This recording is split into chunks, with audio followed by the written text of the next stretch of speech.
ఈ రుద్రాక్షను దగ్గరలోని హిమాలయాల నుండి లేదా నేపాల్ నుండి తీసుకొస్తారు. ये कितना भाई? 20 रुपये। एक का 20 रुपया. निकल के दिखाओ एक बार.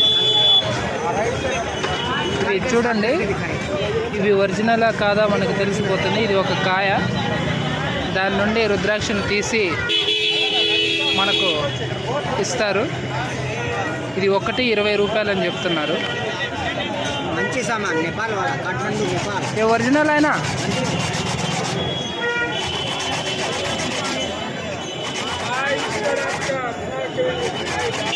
చూడండి, ఇది ఒరిజినల్. దగ్గరలోనే నేపాల్ నుంచి తీసుకొని వచ్చారంట.